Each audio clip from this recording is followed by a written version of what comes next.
My friends, it doesn't matter if you're in the United States, England, Germany, Japan, areas of Africa, South America, it doesn't matter. We are all in the same boat together. The private banking cartel, 6 major super banks, have created Ponzi schemes. They have sold over 1.5 quadrillion. That's $1,500 trillion of fraudulent derivatives, counterfeit instruments, financial instruments of fraud. The IMF and World Bank are their international holding companies. Regionally, we have the private central bank of the U.S., the Federal Reserve, the Bank of England over in England. We have the private central bank in Ireland. It's the same everywhere, except for a few, quote, rogue nations that aren't controlled by this cartel. And those are countries being menaced by the globalist military. They are engineering the total collapse of society. I've been talking about this for 11 years, since they got rid of the Glass-Steagall Act here in the U.S. and simultaneously in other nations got laws passed so they could do this and get away with it. On the way up, with the thousands of trillions that they manufactured out of nothing, they bought up the entire infrastructure, the media, the defense contractors, everything. On the way down, they hold populations hostage and say, give us trillions more or we will implode the economy. That's what happened over 2 years ago in October of 2008 when Henry Paulson, the Secretary of the Treasury, went and told the House and Senate, there'll be martial law, blood in the streets, total collapse if you don't do what we want. Here we are 2 years later. Europe gave in. Japan gave in.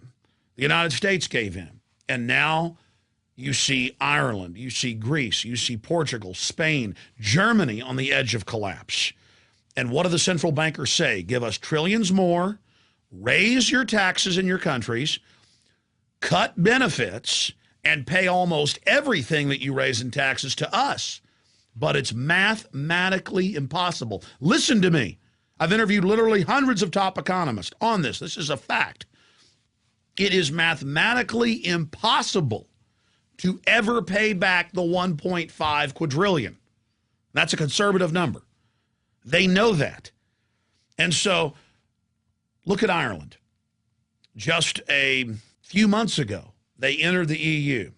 They were told, oh, you're a great economy. It's so wonderful. But under the EU agreement, they're now under the control of those private banks. And suddenly, oh, my gosh, your economy's over. You've got to pay 20% of your GDP on top of what you're already paying to offshore banks. The head of their private central bank told the BBC that we want foreign banks to own Ireland. This is a good thing. Irish banks are up for sale. We're going to cut your pension funds that the government forced you to pay in for decades. We're going to cut the veterans' care. We're going to, again, slash road repairs, you name it, but the taxes go up. Everything goes to the private bankers. That's austerity. They cut the budget for the population. See, first they get you dependent on government. This is their system. They grow government. And this has happened all over the world over and over again. The globalists are done gobbling up third world countries. They're moving on to Europe and the United States now. No one is safe. Australia, Canada, you name it. The same system is taking place. That's how we knew what they would do in the West, because we'd seen them do it in the third world. We saw the economic hitmen setting up the same system. This is such important information, and I hope you're listening to me. There is no light at the end of the tunnel unless we do not pay these bankers all of this fraudulent debt they've manufactured. If we don't throw these private central banks out of our countries, if we don't return sound monetary policy controlled by our Congress and parliaments. This is designed to implode economies and transfer all wealth to them. That's why whether it's Europe or the United States or any other country or region they control, the central banks and the private banks are making record profits in the trillions, billions in individual bonuses in many cases.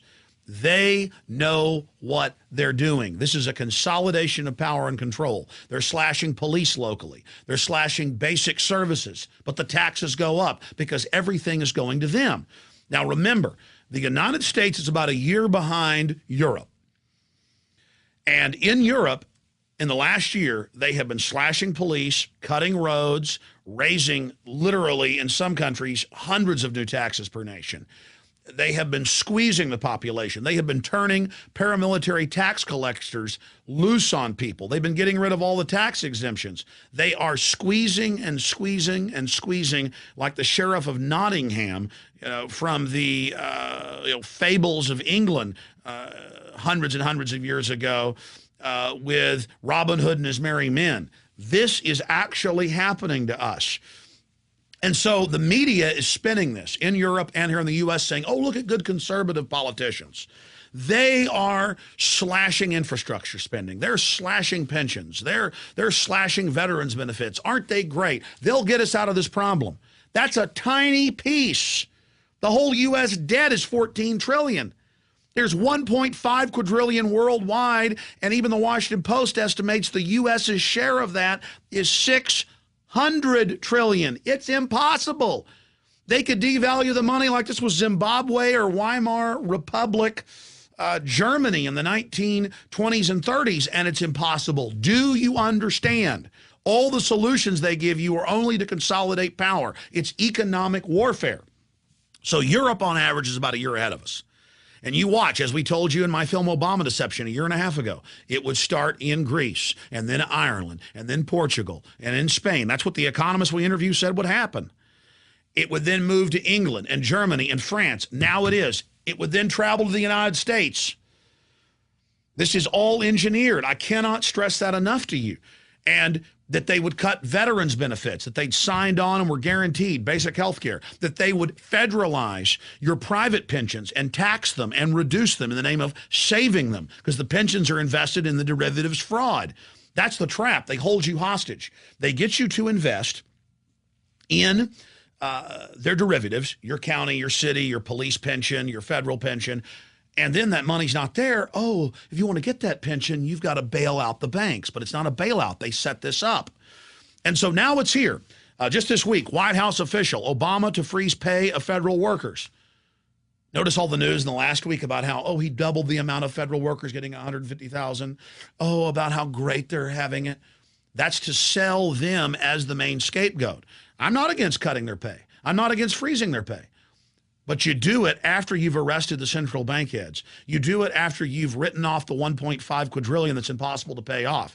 You do it after you brought a true monetary system into existence. But you wouldn't have to do that with all these cuts if you got rid of this corrupt fractional reserve banking system. I do want to cut government because it's used as an agent of tyranny.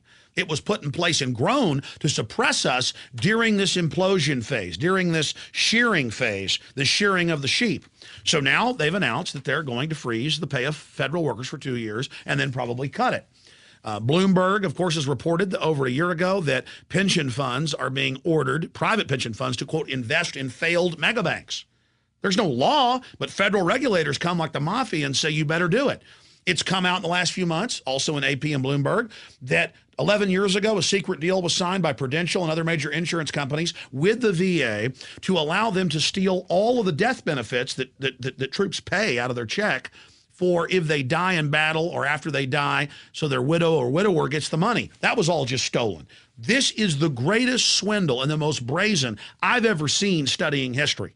It is so off the charts because the average American only cares about sports or rioting and looting, during Black Friday, the day after Thanksgiving, to get their little slave goods. Now, this is key. Remember the article from March 21st, 2009 in Stars and Stripes, over a year ago. And in it, Obama proposed that they make all military people buy their own insurance for combat-related injuries. They've signed a contract guaranteed if they get their arms and legs blown off, Uncle Sam and the taxpayer is going to pay for it.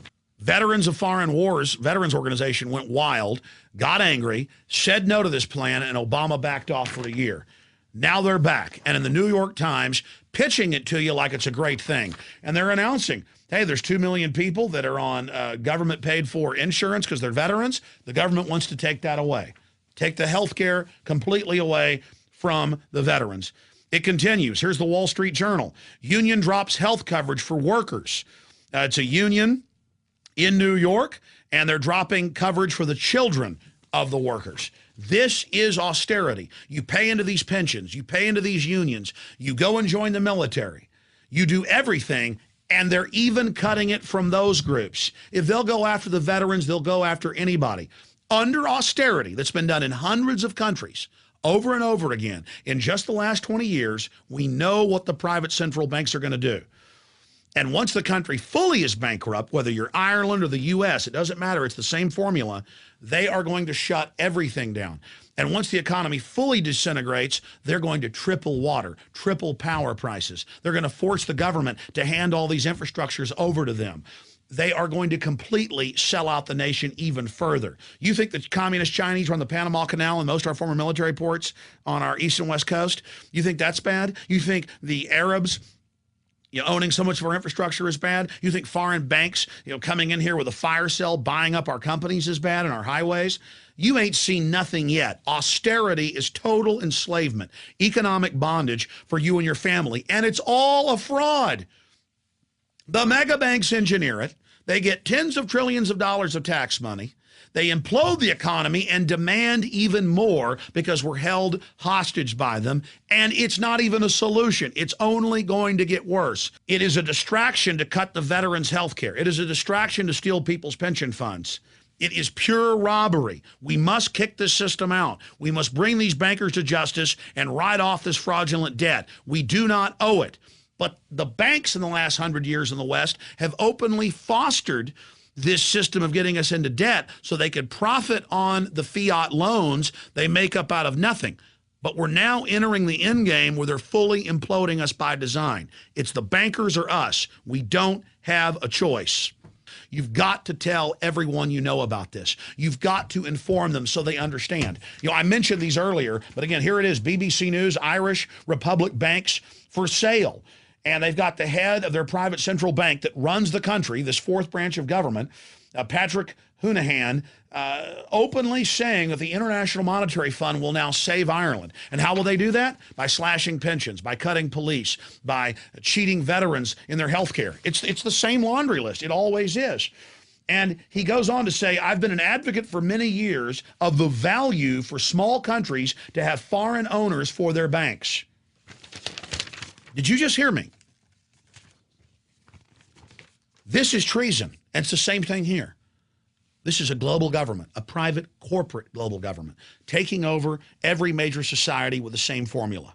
It is fraudulent, and it must be resisted or we have no future. We cannot allow this new dark age to begin. These central banks openly wage war against the real economy. They openly are the biggest funders, Goldman Sachs and others, of the fake environmental movement to shut off our energy. They are waging war against the real economy. They want an austerity, a neo-feudalistic serfdom to control you and your family. So you're so poor, you can't resist them. This is their answer to the Renaissance. This is their answer to human liberty, is this modern form of mercantilism that's meant to consolidate power. Austerity is here. And it's going to get worse and worse. There's no way out but identifying these people, taking our country back, and bringing them to justice. Brazil and a few other countries have successfully thrown them out. We can do it here, and the United States can then become the light of liberty worldwide again. Or, as I said, we're all screwed. You have been warned, ladies and gentlemen. Now it's up to you to take action. The ball is in your court. This is one of the most important videos we've ever produced. Please get it out to everybody you know. Visit Infowars.com and PrisonPlanet.com. When you're on the site, you can also tune in 24 hours a day to my daily radio broadcast. There's also a free iPhone app to listen to the syndicated radio show when and where you want.